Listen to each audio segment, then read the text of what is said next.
Fala, meu aluno, fala, minha aluna. Empolgação para a aula de hoje? Vamos lá, né? Na nossa live de hoje, a gente vai trabalhar as diretrizes, né? As diretrizes de RCP e ACE, né? A questão aí da ressuscitação cardiopulmonar e do atendimento cardiovascular de emergência da American Heart Association de 2020. Vamos nessa? Deixando de papo. Vamos nessa, vamos para frente que atrás da gente. Eu separei um material massa para vocês. Eu separei um material tá didático, a gente trouxe com questões, né? A gente vai fazer resolução de questões. Essa é a parte 1 da nossa live, a gente terá a parte 2 e a parte 3 também, porque até então é um documento um pouco longo, né? Porém aí veio bem mastigadozinho, bem gostosozinho, com mapas conceituais, para saber aí como é que funciona essa questão aí dessas diretrizes de RCP e ACE, beleza? Vamos para frente que atrás da gente, vamos lá?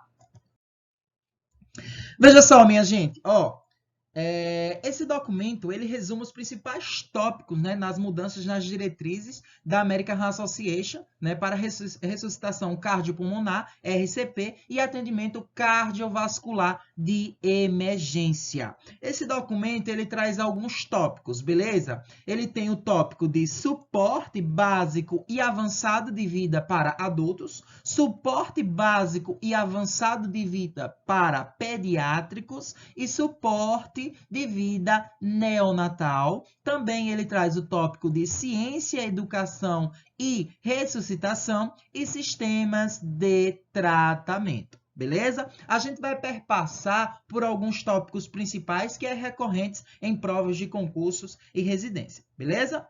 Vamos lá?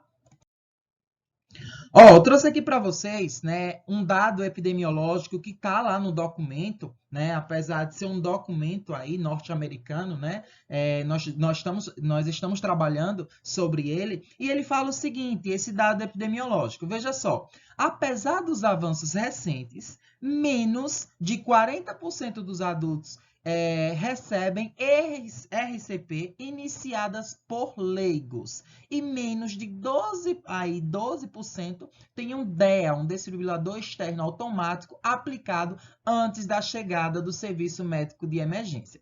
Então, veja só, se a nível norte-americano, né, esse dado é assim, imagine a nível Brasil, né, não precisa nem comentar, beleza?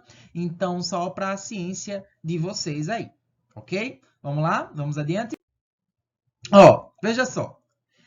Essa diretriz, né, da American Heart Association, ela trouxe aí um novo elo, beleza? Ela trouxe aí 6 elos, tanto no ambiente intra-hospitalar, tanto no ambiente extra-hospitalar, e acrescentou uma novidade aí que as provas de concurso e residência vêm cobrando. Professor, qual a novidade? A novidade é esse elo aqui, ó. É o elo da recuperação. Beleza, pessoal? É o elo da recuperação, ok?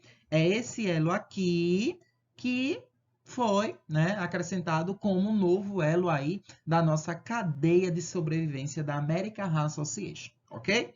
Então vamos lá. O primeiro elo é o elo de reconhecimento, beleza? Eu vou reconhecer aí precocemente uma parada cardiorrespiratória e vou fazer o elo aí de prevenção, ok? A partir do momento em que aquele paciente ele está ali sendo monitorado, eu estou falando aqui do ambiente, lembre-se que eu estou falando do ambiente intra-hospitalar, ou seja, dentro do hospital, né?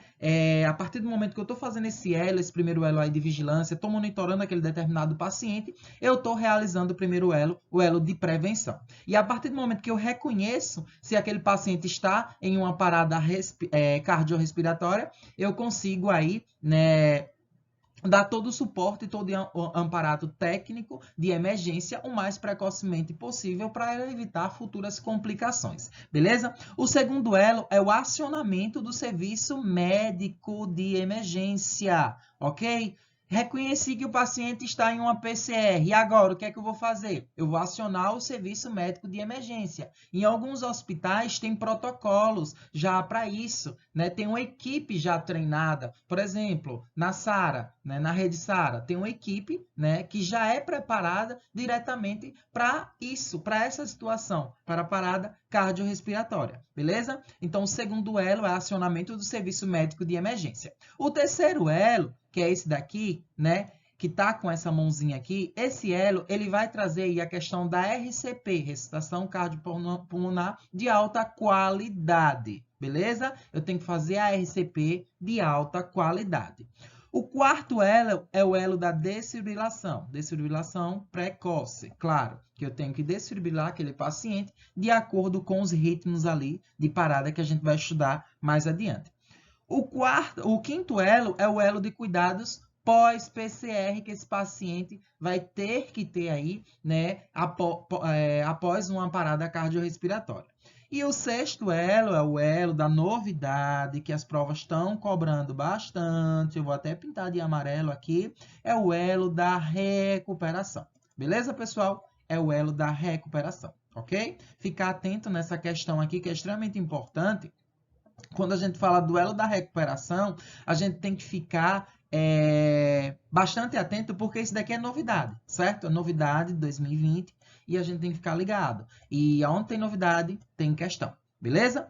Professor, no ambiente extra-hospitalar, a gente não tem como realizar prevenção, né? Nesse quesito, para adultos, lembre-se que eu estou falando para adultos, RCP, tanto intra-hospitalar quanto extra-hospitalar para adultos. No ambiente extra-hospitalar, eu não tenho como realizar o elo de prevenção. Então, o que é que eu vou fazer, professor? Eu vou acionar o serviço médico de emergência, certo? Depois que eu acionei o serviço médico de emergência, eu vou realizar aí a RCP de alta qualidade, né? O terceiro elo, desfibrilação. O quarto elo, ressuscitação avançada. O quinto elo, cuidados, né, pós-PCR. E o sexto elo é o elo da recuperação. Lembrando que esse elo aqui é novidade. E o que é novidade sempre cai em provas. Beleza, pessoal? As bancas estão cobrando bastante. Ok? Vamos adiante. Vamos ver aqui, né, como foi que isso foi cobrado na prova, né? Essa é uma questão de 2021, né? Essa questão ela está adaptada, né, pela prefeitura de Lindóia do Sul aí. Ele traz o seguinte para técnico de enfermagem. Veja só, acompanha aqui comigo. Sobre, né, a cadeia de sobrevivência, né, sobre a cadeia de elos de sobrevivência diferenciadas no contexto de uma parada cardiorrespiratória, PCR, intra-hospitalar, observa-se os seguintes itens, né? A partir desses itens que serão observados sequencialmente, esses elos de sobrevivência devem ser apresentados da seguinte forma, ou seja, ele quer a ordem do elo da cadeia de sobrevivência, certo? Qual o primeiro elo? O que é que eu faço? Primeiro elo eu vou fazer o quê? Vamos lá? Vamos ler aqui comigo? Primeiro, RCP, né? Imediata de alta qualidade. Segundo, rápida desfibrilação. Terceiro, vigilância e prevenção. Quarto, cuidados pós-PCR. Quinto, recuperação. Sexto, acionamento do serviço médico de emergência. Então, veja só, ele traz aqui a determinada sequência e a gente sabe ali que no ambiente intra-hospitalar, né, o primeiro elo que a gente falou no slide anterior, o primeiro elo é o elo da vigilância, minha gente. Vigilância e prevenção. Vou vigiar aquele paciente e vou prevenir ali e vou também reconhecer, claro, se aquele paciente encontra-se numa PCR. Então, a partir disso, veja só como é que se responde questões. A partir disso, eu já elimino a letra D, porque ele quer a ordem, elimino a letra C, e fico aí em dúvida entre a letra A, letra B e letra E. É assim que se resolve em questão. Primeiro elo, vigilância em saúde. A partir do momento que eu realizei ali aquela determinada vigilância em saúde, o que é que eu vou fazer? Eu vou, né, aquela vigilância e prevenção, desculpa, eu vou fazer o quê, professor? Eu vou acionar o serviço médico de emergência. Então, é o segundo elo, beleza? E ele traz aqui na posição 6. Então, eu já consigo descartar a letra E e já consigo descartar a letra B. E o nosso gabarito é a letra A. Só precisei saber duas questões. Primeiro elo, elo de prevenção. Segundo elo, acionamento do serviço médico de emergência. Depois, professor, o que é que eu vou fazer? Eu vou realizar RCP, reanimação cardiopulmonar imediata de alta qualidade. Depois disso, professor, o que é que eu faço? Rápida desfibrilação. Depois, professor, o que é que eu faço? Cuidados pós-PCR e depois aí vem a quinta etapa, que eu vou até pintar de amarelozinho aqui, que é a etapa da recuperação. A gente precisa ficar atento nisso, porque isso é novidade, e o que é novidade sempre cai em provas de concurso público. Beleza, pessoal? Vamos lá? Vamos adiante? Outra questão, certo? Essa questão aqui é da FGV. Vamos lá. Da FunSaúde, né? Concurso aí de 2021, né? Para enfermeiro de terapia intensiva pediátrica. Então, vamos lá. Na cadeia de sobrevivência da ARRA 2020 para a parada cardiorrespiratória pediátrica no ambiente intra-hospitalar, o terceiro elo da corrente, ele quer saber o terceiro elo da corrente. Qual o terceiro elo da corrente, professor? Vamos lá? Qual o terceiro elo? Terceiro elo é recuperação? Não. Recuperação é o sexto elo, então a gente já descarta. Beleza? O terceiro elo é prevenção precoce? Não. Prevenção precoce é o primeiro elo, então a gente já descarta. Beleza? O terceiro elo é ressuscitação avançada? Eita, professor, fiquei na dúvida. Será que é esse? Não sei, estou na dúvida. Mas vamos lá. O terceiro elo, será que é a RCP de alta qualidade? E aí, o que é que vocês acham? Não sei. Será que é os cuidados pós-PCR? Não. Os cuidados pós-PCR é o quinto elo. Então, o primeiro elo é vigilância e prevenção, certo? Primeiro elo é vigilância e prevenção. O segundo, acionamento do serviço médico de emergência. O terceiro elo é o quê? RCP de alta qualidade, beleza? Depois você entra aí com a ressuscitação avançada. Isso daqui você entra aí com a questão da desfibrilação, na verdade. Mas o terceiro elo da cadeia de sobrevivência da ARRA é a RCP de alta qualidade no ambiente intra-hospitalar. Beleza, pessoal? Vamos lá? Ó, eu trouxe aqui para vocês, né, uma coisa extremamente interessante, que é quando a gente trabalha, né, os sinais de uma parada cardiorrespiratória. Então, veja só. Quais os principais sinais, professor, de uma parada cardiorrespiratória? Como eu devo conhecer uma parada cardiorrespiratória como o paciente ali, quando o paciente, na verdade, ali vai estar em uma PCR? Então, veja só, o paciente que se apresenta irresponsivo, ou seja, ele não responde aos estímulos, eu vou apagar aqui, só um momento. O paciente que se encontra irresponsivo, ele não responde ao estímulo, é um possível sinal, beleza? Ele vai apresentar também a respiração agônica ou ausente, que é chamada dessa respiração agônica de respiração de GASP. Geralmente as provas colocam esse termo técnico. Respiração de GASP é a respiração ausente, beleza? E também o paciente ele pode se apresentar aí sem pulso central palpável. Então, como é que eu vou reconhecer, professor? Sinais de uma PCR. Esses são os sinais de uma possível PCR. Veja só, o paciente ele vai estar irresponsivo, ele não responde aos seus estímulos, ok? Ele vai apresentar respiração agônica ou respiração de GASP e ele vai apresentar-se aí também sem pulso central palpável. Esses são os principais sinais de uma PCR, de uma parada cardiorrespiratória, beleza? Então, vamos lá? Ó, questão. Onde tem novidade, sempre tem questão, mas vamos lá, vamos para frente. Ó, Banca Fundatec, 2019, essa questão aí, beleza? Para técnico de enfermagem do trabalho. Assinale a alternativa que apresenta os 3 sinais, né, iniciais mais importantes para o reconhecimento de uma parada cardiorrespiratória consecutiva à queda ao solo de um trabalhador que instalava postes de iluminação. Então, veja só, ele quer saber, né, quais aí os sinais de uma parada cardiorrespiratória de um trabalhador aí que caiu, né,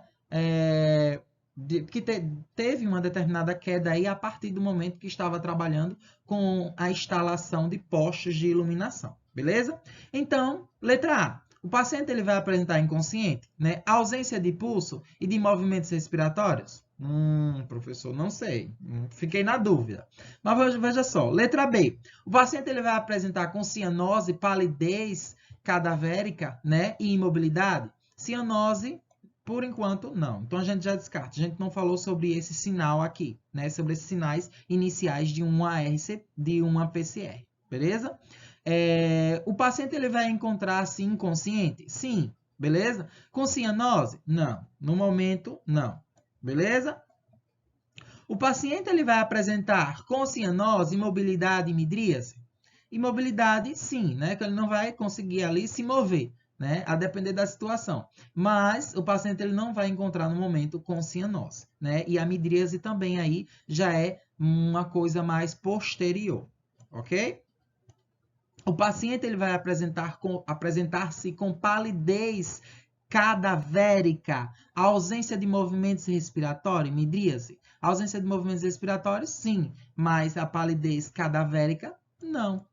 Beleza? E midríase é um sinal aí mais adiante, mais para frente, certo? Quando eu tenho um agravamento maior dessa PCR. Então, a letra A, ela traz aí os sinais, né, iniciais mais importantes para o reconhecimento de uma parada cardiorrespiratória. O paciente ele vai apresentar-se com inconsciência, ausência de pulso e de movimentos respiratórios. Então, o nosso gabarito é a letra A. Beleza, minha gente? Vamos para frente que atrás vem gente, vamos lá? Outra questão, ok? Essa questão aqui, eu trouxe para vocês, ela é extremamente interessante, porque ela foca em algumas coisinhas, né, diferenciadas, ok? Então, vamos lá. Essa questão aí foi de 2019, né, para técnicos de enfermagem. Qual o ritmo respiratório abaixo indica uma parada cardiorrespiratória? Lembra que eu falei para vocês que no reconhecimento, como é que eu reconheço uma parada cardiorrespiratória? Primeiro, o paciente ele vai apresentar-se irresponsivo, ele não vai responder aos estímulos. Segundo, o que é que acontece, professor, com esse determinado paciente? Além dele apresentar-se irresponsivo, ele vai apresentar respiração ausente ou respiração de gaspe, beleza? E também eu vou ter aí a ausência do pulso. Então, os principais ritmos respiratórios abaixo que indicam a parada cardiorrespiratória é a de Biot? Não, a de Biot, para o reconhecimento, né, dessa respiração, desse ritmo respiratório, a Biot, ele apresenta um período de apneia seguido por normalidades. É basicamente assim, ó. Ó, como eu estou desenhando aqui, ó. Então, ele tem longos períodos de apneia, ok, pessoal? A gente tem que ficar atento aqui. Então, não é a respiração. Apnêustico, o paciente ele vai apresentar apnêustico, né? Na verdade, esse apnêustico é o local da nossa fisiologia, né? Que está lá no nosso sistema nervoso central, né? E ele ajuda aí no processo de controle da respiração. Ele não vai apresentar apnêustico. Então, a gente já descarta também essa questão, ok? Atáxico, não, também não. Ok? Então, ele vai apresentar-se com a respiração de gaspe, que é a respiração agônica, aquela respiração agonizada, beleza? Esses são os principais ritmos de uma PCR, ritmos respiratórios, ok? Vamos para frente, vamos lá. Professor, vamos agora diferenciar, né? Como é que eu sei que é uma parada respiratória, uma parada cardíaca? Então, veja só, trouxe aqui para vocês a diferença, né? A diferença de uma parada cardíaca para uma parada respiratória. A parada respiratória, acompanha aqui comigo, ó. A parada respiratória, o paciente ele vai encontrar-se irresponsivo, ou seja, ele não vai responder ao estímulo. A respiração dele vai estar agônica ou ausente, que é a respiração de gaspe, beleza? E ele vai ter aí o que diferencia, ele vai ter o pulso, né, central aí palpável. Eu vou conseguir achar o pulso desse determinado paciente. Eu vou conseguir sentir o pulso desse determinado paciente numa parada respiratória. Professor, e numa parada cardíaca? Numa parada cardíaca, o paciente, ele vai encontrar-se, deixa eu mudar aqui a cozinha, ele vai encontrar-se também irresponsivo ao estímulo, com a respiração agônica ou ausente, que é a respiração de Gasp. Mas o diferencial é que esse paciente, numa parada cardíaca, ele vai apresentar-se sem pulso central palpável, ou seja, eu não vou conseguir palpar o pulso desse paciente, eu não vou conseguir sentir o pulso desse paciente. Então, qual a principal diferença de uma parada respiratória para uma parada cardíaca? Numa parada respiratória, o paciente ele vai apresentar-se com pulso central palpável, beleza? E numa parada cardíaca, ele vai apresentar-se sem pulso central palpável, ok, minha gente? A gente tem que ficar cientes nisso aqui, ok? Vamos lá?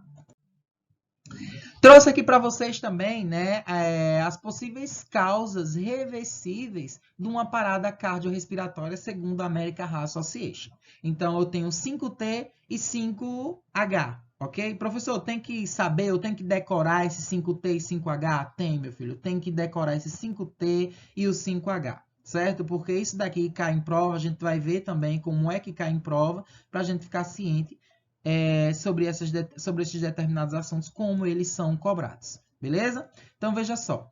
5H, professor. Deixa eu mudar aqui a cor, que não ficou muito legal. Ó. Vamos lá, minha gente. Veja só aqui, ó. Acompanhe comigo. 5H. O paciente, ele vai apresentar-se com hipóxia, que é a diminuição aí do oxigênio, beleza? O oxigênio, ele diminui. Hipovolemia, né? O volume sanguíneo aí, ele também é diminuído, certo? Essas são possíveis causas para uma PCR. Eu posso ter aí como uma hipovolemia como uma determinada causa. Hidrogênio, a questão aqui da acidose, beleza? Eu posso ter também aí, né, como uma das possíveis causas de uma parada cardiorrespiratória, hiper ou hipocalemia, né? Que é o aumento ou a diminuição de potássio. Lembrando que, para a gente não se confundir, né, quando a gente fala em hipocalemia, é potássio. Hipocalcemia é cálcio, calcemia. Então, a gente tem que ficar, né, ligadinho nesses termos técnicos para a gente não se confundir, beleza? Então, eu tenho também aqui a diminuição ou aumento do potássio. E o paciente pode, né, apresentar-se, eu posso ter aí também como uma das possíveis causas de modalidade de uma PCR aí, né, a questão da hipotermia, beleza? Que é a diminuição aí da temperatura corporal. Esses são os 5H e vamos agora para o 5T. No 5T eu tenho a tensão do tórax, na qual eu posso ter um pneumotórax hipertensivo. Pneumotórax hipertensivo é o acúmulo de ar na cavidade, né, pleural, por exemplo. Aqui eu tenho um pulmão, deixa eu desenhar aqui. Minha canetinha não está muito legal. Mas vou desenhar aqui para que vocês possam ficar cientes como é esse pneumotórax hipertensivo. Então, veja só, minha gente. Ó, acompanha aqui comigo. Aqui eu tenho um pulmãozinho, certo? No pulmão, eu tenho uma pleura. Beleza? Eu tenho uma pleura parental e a pleura visceral, ok? Quando eu tenho aqui o acúmulo de ar entre essas pleuras, o que acontece? O meu pulmão ele é comprimido. E a partir do momento que ele é comprimido, né, eu tenho aqui a compressão também desse determinado pulmão, a passagem de ar aqui, ela é comprometida também, certo? E aí eu tenho o pneumotórax hipertensivo, beleza? Então, eu tenho aqui o pneumotórax hipertensivo como uma das possíveis causas aí de uma parada cardiorrespiratória. Tamponamento cardíaco também uma das possíveis causas. Substâncias tóxicas, por exemplo, né? Por exemplo, uso de drogas e etc.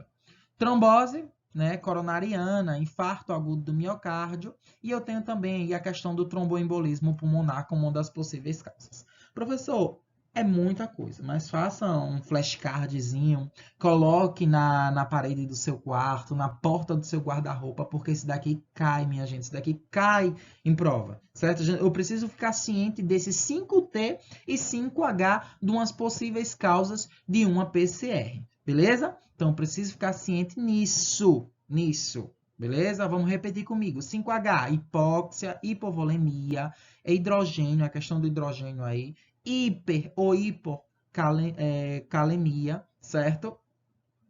Hipotermia também. 5T, tensão do tórax, que é o pneumotórax hipertensivo, tamponamento cardíaco, substâncias tóxicas, né, tóxicos, trombose coronariana e tromboembolismo pulmonar. Tira um print disso daqui, copia no caderno, coloca o flashcardzinho, porque esse daqui cai em prova. E vamos ver agora como é que caiu em uma determinada prova. Veja só, minha gente, ó. Instituto AOCP, né? Prefeitura de João Pessoa. Prova para enfermeiro. Durante uma tentativa de reanimação, o socorrista deve tentar identificar as causas de uma parada cardiorrespiratória, certo? Deve-se tentar obter dados examinando o paciente ou conversando com os familiares, que permitam definir a possível causa e a estratégia terapêutica, particularmente, né, por causas reversíveis da PCR. A maioria das causas para parada, né, para uma parada cardiorrespiratória, pode ser resumida no mnemônico. Qual o mnemônico, professor? Eu tenho aqui o 5T, beleza? O 5H e o 5T. Aí ele pergunta, qual das seguintes alternativas não complementa esse mnemônico? Então, ele quer saber qual não representa, beleza? Tá vendo que eu tenho que saber o 5H e o 5T, né? Das possíveis causas reversíveis de uma parada cardiorrespiratória, né? Hipóxia é, professor, uma das possíveis causas? Sim. Toxinas, professor, é? Sim. Hipoglicemia, a gente não falou de hipoglicemia, certo? Em adultos, ok? Hipovolemia, professor, sim. Trombose coronariana, sim. A gente tem aqui o nosso gabarito, letra C, hipoglicemia. Beleza, pessoal? Então, nosso gabarito é a letra C. Veja que a gente traz um determinado assunto e a gente traz também como é que cai isso em prova, né? O que é preciso saber, o que é que não preciso saber. E eu preciso, sim, saber de forma... eu preciso decorar, na verdade, essas possíveis causas aí reversíveis de uma parada cardiorrespiratória, ok? Eu trouxe aqui para vocês, né, os ritmos de uma parada, os ritmos cardíacos de uma PCR, ok? Eu tenho aqui a fibrilação ventricular. Veja, quando eu falo de fibrilação, professor, tem que saber? Tem, porque isso cai em prova.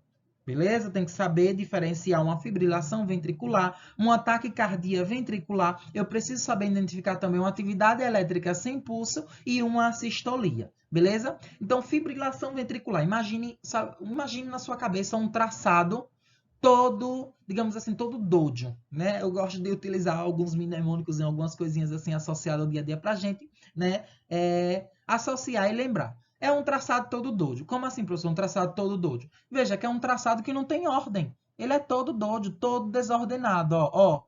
Não tem ordem nisso, ó. Olha para isso, ó. É todo dojo, certo? É um traçado desordenado. Então, eu já desconfio aí, né, da questão da fibrilação ventricular. Ataque cardíaco ventricular, professor. Veja que ele traz aqui o complexo QRS, né? Ele não traz todo desordenado, ele traz com ritmo aí. Porém, eu tenho um aumento aí desse ataque cardíaco ventricular, eu tenho um aumento do QRR, da onda RR, e também do QRS aqui também, ok? Aí eu tenho que saber se é taquicardia ventricular, né, com pulso, ou é taquicardia ventricular sem pulso. Eu tenho que reconhecer isso daqui. A gente estuda mais adiante, certo? Em uma outra aula. Mas veja só. Na fibrilação ventricular, o paciente choca o paciente ou não? Choca, certo? Na taquicardia ventricular, choca o paciente, professor, ou não? Depende. Porque nem toda taquicardia eu vou chocar o paciente. Se o paciente tiver com ataque cardíaco ali ventricular com pulso, não choca. Só vai chocar o paciente se ele tiver com ataque cardíaco ventricular sem pulso. Beleza? Sem pulso. Aí eu choco o paciente. Coloquei até, né, o sinalzinho aqui do choque. Beleza? Fibrilação ventricular, choca. Taquicardia ventricular vai depender. Se for taquicardia ventricular sem pulso, eu vou chocar o paciente. Se for com pulso, não vou chocar. Vou seguir ali no todo o protocolo de parada cardiorrespiratória, né? A questão das compressões, etc, etc, etc. Ok? Atividade elétrica sem pulso. Então, veja só. Eu tenho a atividade elétrica do coração aqui, né, no complexo QRS, porém, eu não tenho a atividade mecânica do coração. Tem atividade elétrica, mas não tem atividade mecânica. O coração ele não tem força. Professor, choca? Não. A gente não está falando de choque aqui. Veja que só choca se for fibrilação ventricular ou taquicardia ventricular. E na taquicardia ventricular, nem toda taquicardia ventricular eu vou chocar. Só que for, né, que tiver sem pulso. Beleza? Então, e a sistolia, professor? A sistolia é aquela coisa de novela. Tô assistindo a novela Sim a Moça entrou em uma parada cardiorrespiratória e apareceu lá no monitor, né, aquele traçado. Tim! Sem pulso, sem nada, né? Não tem atividade elétrica, não tem pulso, não tem nada. Beleza? Então aqui paciente foi para o beleléu, né? Eu tenho aí a sistolia. Mas eu tenho, veja só, um protocolozinho para reconhecer se realmente é uma sistolia, beleza? Que chama o protocolo cagada. Cagada, professor, é cagada. Vou colocar aqui, cagada.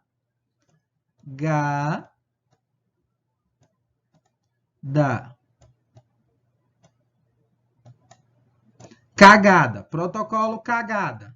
Professor, que protocolo é esse, cagada? Deixa eu arrumar aqui esse A para ficar bonitinho.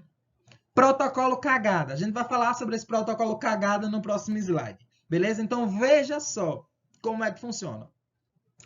Eu tenho a fibrilação, ritmos cardíacos de uma PCR, certo? Eu tenho a fibrilação ventricular, que é aquele traçado. Imagine um traçado na sua cabeça, todo doido, todo desordenado, beleza? Eu tenho a taquicardia ventricular. A taquicardia ventricular ela pode ser com pulso ou sem pulso. Nem toda taquicardia ventricular eu vou chocar o paciente. Eu só vou chocar o paciente se for uma taquicardia ventricular sem pulso. Beleza? Porque com pulso eu vou seguir o protocolo aí de reanimação, massagem, etc. Mas eu não vou chocá-lo, o paciente. Beleza? E a atividade elétrica sem pulso. Eu tenho atividade elétrica do coração? Sim. Mas eu não tenho atividade mecânica. O coração não está com força. Ele não tem força para bombear todo o sangue e irrigar aí para o nosso corpo. Beleza? E eu tenho a sistolia. Mas para reconhecer se é uma sistolia, existe um protocolo aí, né, que é chamado de cagada. Eu realmente preciso ver se realmente é uma sistolia. Beleza? Eu vou passar no próximo slide para a gente explicar um pouco sobre esse protocolo cagada no próximo slide. Vamos adiante? Ó, veja só, minha gente. Para confirmar, acompanha aqui comigo, ó. Para confirmar, deixa eu colocar meu marcador aqui de texto, vamos lá. Ó, para confirmar, né, se o paciente ele está em quê? Em assistolia ou uma fibrilação ventricular, né, fina, é necessário, né, instituir, né, o protocolo de linha reta, que eu chamo de cagada. Esse protocolo inclui a confirmação de 3 aspectos. Primeiro aspecto, qual é? Conexão dos cabos. Eu vou ver se os cabos ali estão conectados, certo? Porque se não estiver conectado, isso daqui pode ser uma fibrilação, então isso daqui pode ser uma assistolia disfarçada. Beleza? Então tem que aplicar esse protocolo de linha reta. Eu tenho que ver ali se os cabos estão conectados. Beleza? Segundo aí, eu vou aumentar o ganho do aparelho, né? Eu vou aumentar aqui o ganho do aparelho para visualizar, né, o traçado, tornar o traçado maior. Beleza? Porque às vezes aqui, nesse determinado traçado, eu posso ter um ataque cardíaco, né, bem pequenininha, disfarçada, certo? E quando eu torno o traçado maior, eu consigo visualizar essa determinada onda, esse determinado complexo QRS, beleza? Para ver se realmente é uma sistolia ou não, ok? E o terceiro aí, eu vou mudar as derivações do paciente. Eu vou ficar atento em mudar essas derivações. O mnemônico, para me lembrar desse protocolo de linha reta, é aplicado aí, né? É chamado de cagada. Cagada. K de cabo, eu vou, né, ver ali a conexão dos cabos do paciente, né? Eu vou ver ali o cabo do paciente, né? Se está realmente conectado ou não. Eu vou ver G do ganho, né, do aparelho, eu vou tornar o traçado um pouco maior para ver aí, né, essa questão das derivações. E o DA é a questão da derivação. Vou mudar a derivação. Protocolo cagada. K, cabo. G, ganho. E DA, derivação. Beleza? Protocolo de linha reta aí. para a gente aplicar.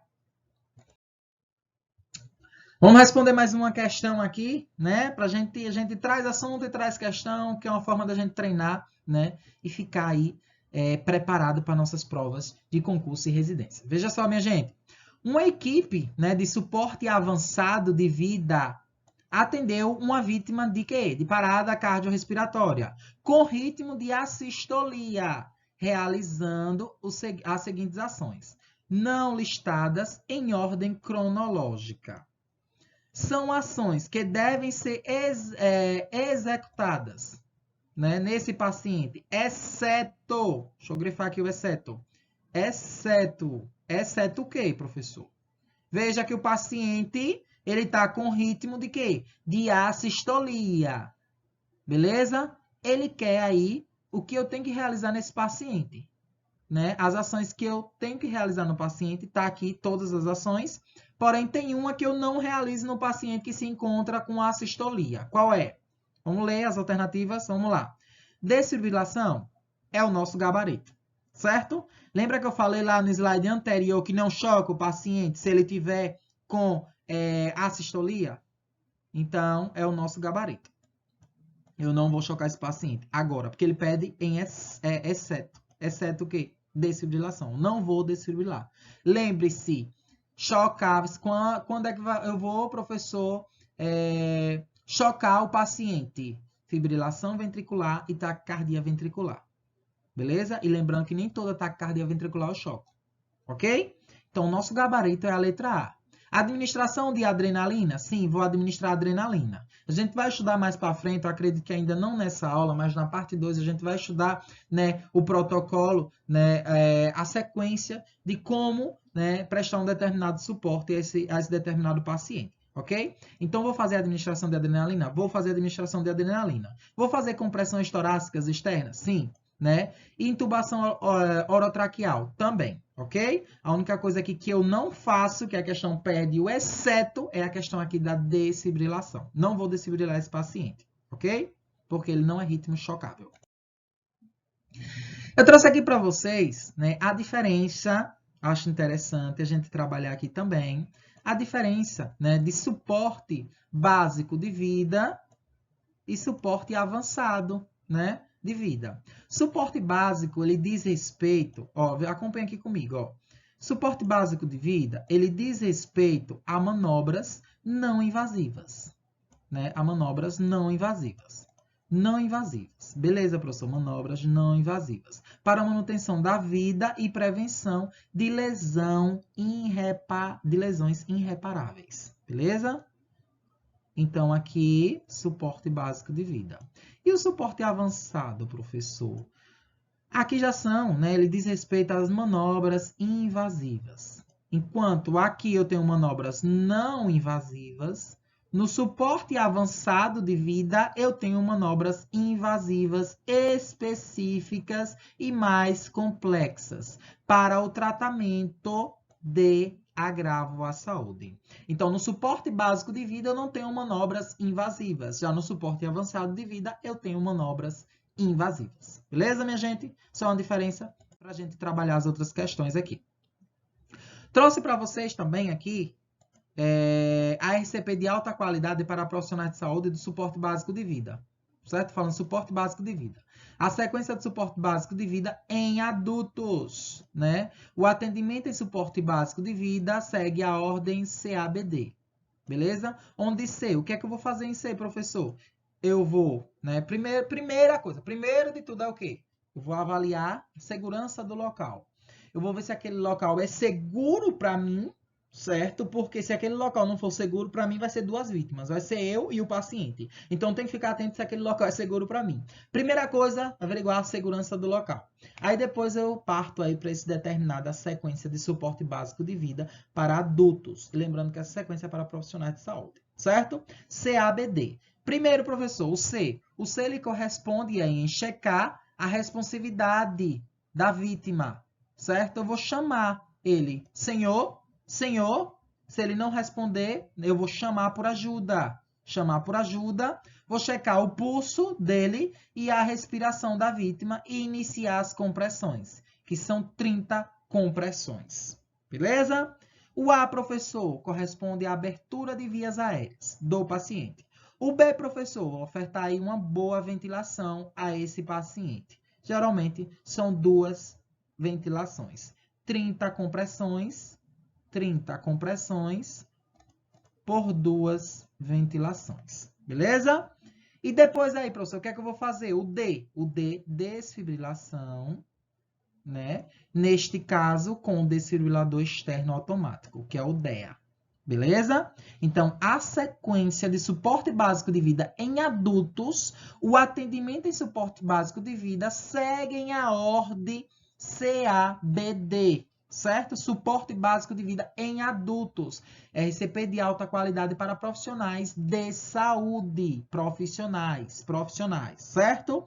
CABD. Onde C, eu vou ver aí a questão da responsividade do paciente. Eu vou chegar para o paciente e dizer, senhor, não responde. Beleza, eu vou chamar por ajuda.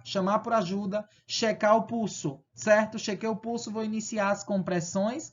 A, eu vou fazer a abertura das vias aéreas do paciente. B, eu vou ofertar uma boa ventilação. E D, eu vou aí fazer a questão da desfibrilação, que é com DEA, desfibrilador externo automático. Ok, minha gente? Vamos lá? Eu trouxe aqui para vocês, né, a sequência correta e descrita, na verdade, né? Só trouxe aqui para vocês visualizarem. Quem quiser pode tirar um print, né? Primeiro, o que é que eu vou fazer? Primeiro passo é avaliar a segurança do local. Eu vou avaliar essa segurança do local, vou ver se o local é seguro, né? Para mim, primeiramente para o socorrista e para a vítima. Porque se não for seguro para mim, vai ser 2 vítimas, não é isso?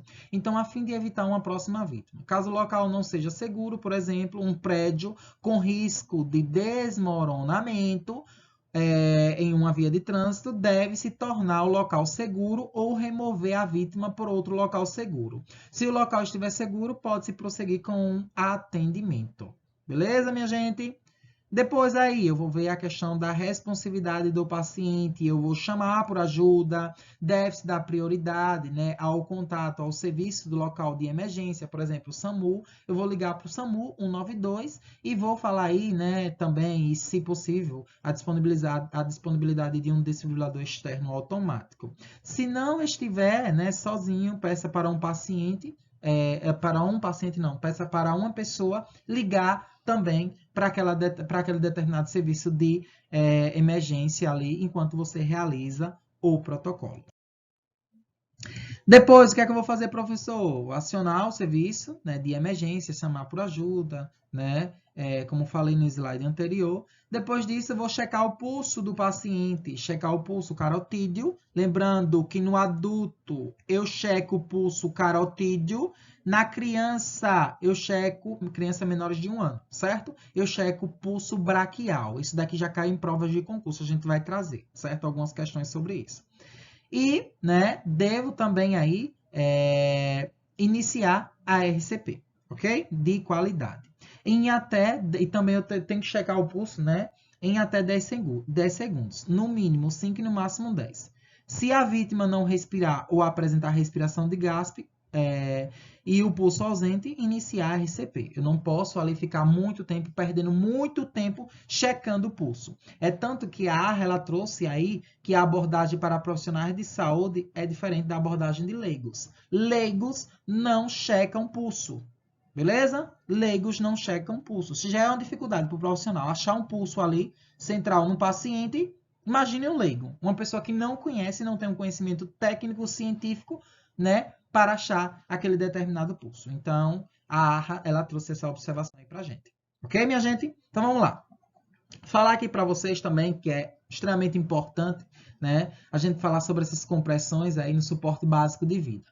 Veja só, compressões e ventilações. Em adultos e adolescentes, 1 ou 2 socorristas, 30 por 2. Professor, vai ser sempre 30 por 2? Sim, 30 por 2, certo? Adultos e adolescentes. Crianças e bebês, 1 socorrista, eu faço o quê? 30 por 2, na presença de um socorrista. Se tiver 2 ou mais socorristas, eu faço aí 15 por 2, certo? Em crianças e bebês, ok? Frequência das compressões. A frequência das compressões ela tem que manter uma frequência de 100 a 120 compressões por minuto. Isso daqui que é em prova, professor? Despenca, meu filho. Profundidade das compressões, professor. Adultos e adolescentes. 2 polegadas, né, que é 5 centímetros, e até 2,4 polegadas, que é 6 centímetros. Ou seja, para decorar, para saber, para tatuar para a vida. Adultos e adolescentes. A profundidade, professor, das compressões. No mínimo 5, no máximo 6. A prova pode cobrar em polegadas? Podem. Certo? Lembre-se que a diretriz é americana. Então, ela traz aí a questão da polegada referenciando centímetro. Certo? A mesma coisa que centímetro. Que corresponde a 2 a 2,4 polegadas. Crianças, professor. Crianças e bebê. No mínimo, 1/3 do diâmetro antero-posterior do tórax. Beleza? No mínimo, 1/3 do diâmetro antero-posterior do tórax. As interrupções, né, nas compressões torácicas devem ser minimizadas, mas, quando necessário, deve ser até 10 segundos. Eu não posso interromper as compressões por mais de 10 segundos, certo? Porque senão as minhas compressões elas tornam-se ineficientes, ok? Crianças, equivale o quê, professor? 2 polegadas. 5 centímetros. Bebê, professor, equivale quanto? 4 centímetros, certo?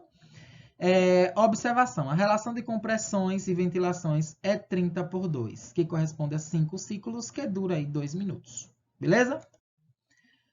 Trouxe aqui para vocês também uma coisa extremamente interessante, né? Como é que a AHA, American Heart Association, fala aí sobre o posicionamento das mãos, né, nas manobras de que, professor? De RCP pelas diretrizes da American Heart Association.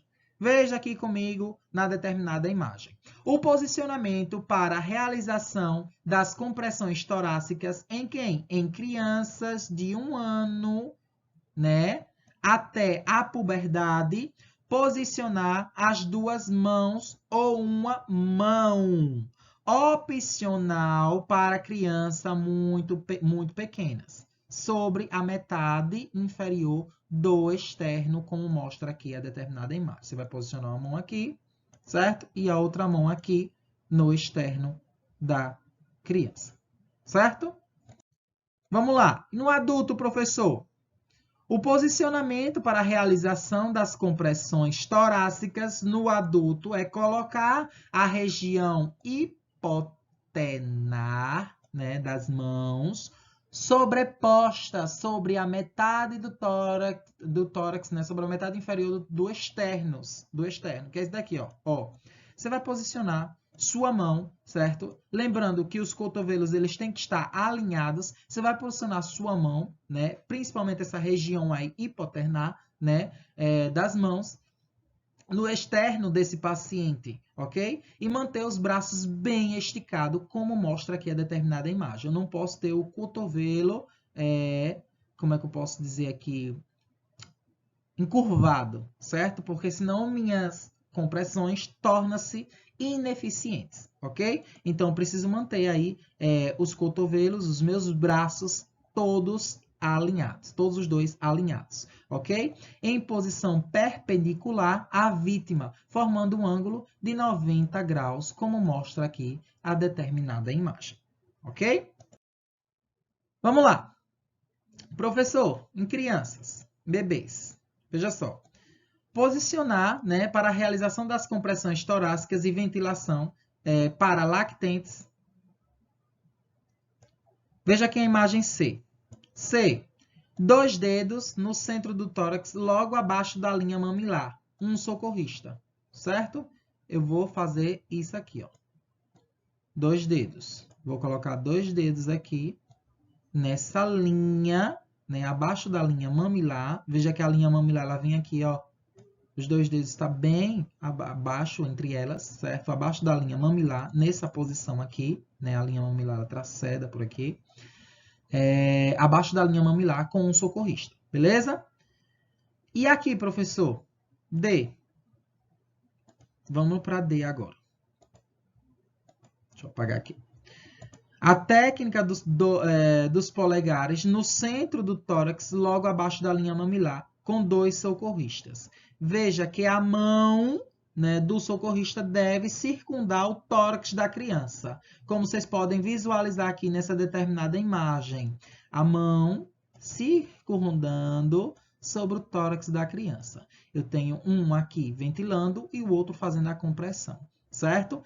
Essa situação aqui é melhor, certo? As compressões tornam-se mais eficazes. Mas quando tem só um socorrista, eu faço com os dedinhos, ok? Aqui, como mostra essa imagem C. E a imagem D na presença de 2 socorristas. Beleza, minha gente? Vamos lá? Trouxe aqui para vocês também o que é que eu devo fazer e o que é que eu não devo fazer, né, no suporte básico de vida de um RCP de alta qualidade para adultos, segundo a ARRA, né, 2020. Eu trouxe aqui também 2015, ok?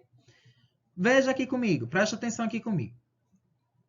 Coloca aqui meu marcador. O socorrista devem fazer. Vou grifar de vermelho. O socorrista não deve fazer. Socorrista deve fazer. Deixa eu colocar mais bonitinho aqui. O socorrista deve fazer. E de vermelho, o socorrista não deve fazer. O que é que o socorrista deve fazer? Ele deve realizar compressões torácicas numa frequência de 100 a 120 por minuto. Beleza?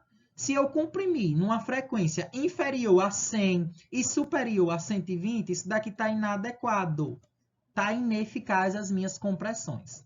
Comprimir a uma profundidade de pelo menos 5 centímetros, que equivale a 2 polegadas, 2 a 2,4 polegadas, certo? Eu não posso comprimir numa quantidade inferior a 2 polegadas, que equivale a 5 centímetros, menos do que isso, e nem mais do que 2,4 polegadas, que equivale a 6 centímetros, certo? Nem mais, nem menos, ok? Eu tenho que comprimir aí numa profundidade aí entre 5 e 6 centímetros. Permitir, isso daqui é importante, permitir o retorno do tórax após, né, cada compressão, certo? Isso daqui é fundamental. Tem que permitir para que aquele tórax ele se encha novamente e eu realize a determinada compressão, certo? Eu tenho que permitir o retorno desse tórax. E eu não posso fazer de jeito nenhum apoiar-se sobre o tórax do paciente, né, entre as compressões. Eu não posso de jeito nenhum, ok? O que é que o socorrista deve fazer? Ele deve, na verdade, minimizar a interrupção das compressões. E o que é que ele não deve fazer? Interromper as compressões por mais de 10 segundos. Isso daqui, de jeito nenhum. Eu não posso interromper minhas compressões aí por mais de 10 segundos. Ventilar adequadamente, eu devo fazer, né? Ventilar adequadamente o meu paciente aí numa ventilação, né, de 2 respirações após 30 compressões. Cada respiração administrar, né, em primeiro e segundo, provocando uma sensível, né, elevação do tórax, né? Então tem que permitir aí, né, a questão da respiração. Eu tenho que realizar essa respiração aí a cada 30 compressões. Fez 30 compressões, eu realizo 2 respirações nesse paciente. E eu tenho aí que permitir também o profissional que estiver realizando aí as compressões, tem que permitir também aí o retorno do tórax. Né? E o que é que eu não devo fazer? Aplicar a ventilação excessiva, ou seja, uma quantidade excessiva de respiração, né? Com força também excessiva. Eu não posso fazer isso, certo? Então, a respiração, ela tem que ser aí sensível, ela tem que ser administrada sensível, certo? Com ambu. Tá o ambu aqui, ventilando o paciente, eu vou administrar, né, essa ventilação de forma sensível, não tanto devagar, certo? Nem diminuída, nem excessiva demais. Eu tenho que aplicar de forma sensível, ok? Não dá aquela respiração brusca, aquela ventilação brusca demais ao paciente, ok? Vamos ver aqui, vamos treinar com questões. Acompanhe aqui comigo. Em um atendimento, né, por profissionais de saúde, a situação de parada cardiorrespiratória em crianças, o pulso mais indicado para ser verificado é o... E aí? Tem uma criança em parada cardiorrespiratória. Qual determinado pulso qual o melhor pulso aí a verificar, fazer essa verificação no paciente, né? Qual o pulso que deve ser verificado em uma criança? Lembre-se que quando a gente fala de adulto, pulso central, pulso carótido, certo? Pulso carotídeo. Numa criança, não é o pulso proplíteo, não é o pulso radial, não é o pulso cefálico, é o pulso braquial, certo? Então, a criança, leve isso para a vida de vocês. Criança está em PCR. Qual o pulso, professor? Que eu vou verificar se esse paciente aí está com pulso ou sem pulso? Pulso braquial, certo? Crianças, pulso braquial, certo? Pulso braquial. E adulto, professor? Adulto é o pulso carótido, certo? É o preferencial, ok? Vamos lá? Acompanha aqui comigo na questão. Ó, 2020, certo? Prefeitura de Santo Antônio do Sudeste, né, de São Paulo. No paciente adulto em parada cardiorrespiratória, a frequência das compressões torácicas deve ser... Vamos lá, minha gente. A frequência dessas compressões, de 100 a 120? Perfeito, nosso gabarito. A gente falou sobre isso, certo? Já marca a letra A. Até 100 por minuto? Não, porque torna-se minhas compressões, né, ineficientes. De 80 a 100? Também não. De 120 a 150? Não, aí já extrapola os limites das minhas compressões. Então, as minhas compressões torácicas, ela tem que manter-se ali, né, de 100 a 120 compressões por minuto. Beleza? No suporte básico de vida. Trouxe aqui para vocês também outra questão da Consulplan, né, do TRF, segunda região de 2017. Ao iniciar uma ressuscitação cardiopulmonar, o socorrista estando sozinho, veja que ele está sozinho, deverá realizar as compressões torácicas e as respirações na proposição, respectivamente, de... Por exemplo, a gente falou sobre isso. 5 para 1 não existe, né? Se marcar 5 para 1, você vai estar bebendo na prova. Porque você bebeu muito para marcar 5 para 1, né? Isso daqui não existe.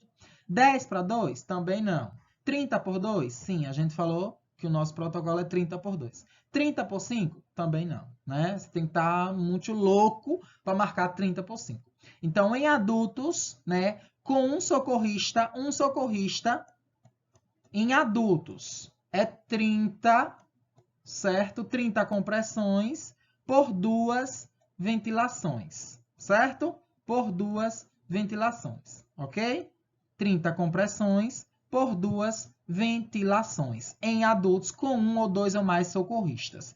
Professor, agora em crianças. Em crianças com um socorrista, eu vou permanecer o que aí? 30 com um socorrista, 30 por 2, certo? Com 2 ou mais socorristas, eu vou permanecer aí uma quantidade de compressões de 15 compressões para 2 ventilações, certo? Falou em adultos, é 30 por 2 com 1, 2 ou mais socorristas. Falou em crianças, é 30 por 2 com 1 socorrista, beleza? Com 2 ou mais socorristas, é 15 por 2. Ok, minha gente? 15 compressões por 2 ventilações. Vamos adiante, vamos lá. Aqui outra questão, aqui achei essa questão, aqui como eu falei para vocês, na verdade, né?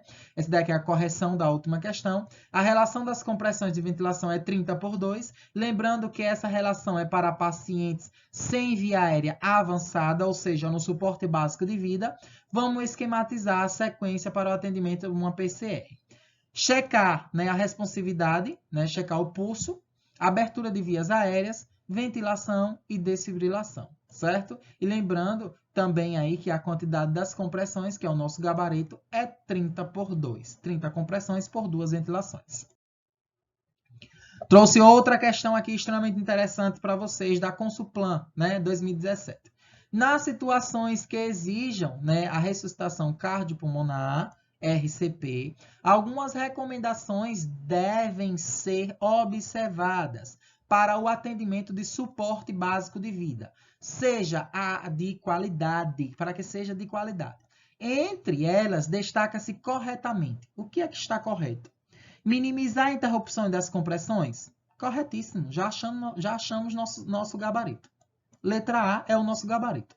Apoiar-se sobre o tórax entre as compressões, a gente viu que não pode fazer isso com o paciente. Eu não posso apoiar-se sobre o tórax do paciente ali, realizando as minhas compressões. Comprimir o tórax o mais profundo possível? Não posso. Né? Lembre-se que eu só posso comprimir esse tórax, ele tem que ter uma profundidade em adultos de 5 a 6, o que, professor? Centímetros, que equivale a 2 a 2,4 polegadas. Nem mais, nem menos do que isso, em adultos. Realizar compressões torácicas com frequência superior a 120? De jeito nenhum. A frequência das compressões, ela tem que ser de 100. As frequências das compressões torácicas, ela tem que ser de 100, certo? A 100 e quanto, professor? 120. De 100 a 120 compressões por minuto. Não pode ser superior e nem inferior. Tem que estar dentro desse parâmetro. Beleza? Então, nosso gabarito aí é a letra A. Outra questão aqui extremamente interessante. O DEA, desfibrilador externo automático, em uma situação de emergência cardíaca, orienta o socorrista a fornecer um choque, né, elétrico, quando detecta um ritmo possível, né, passível de choque. Beleza? São considerados ritmos possíveis, né, passíveis de choque. Quais são os ritmos passíveis de choques? A gente falou, né, no começo da nossa aula. Então, a atividade elétrica sem pulso e a fibrilação ventricular. Eita, professor. Atividade elétrica sem pulso e a fibrilação ventricular. Atividade elétrica sem pulso, não.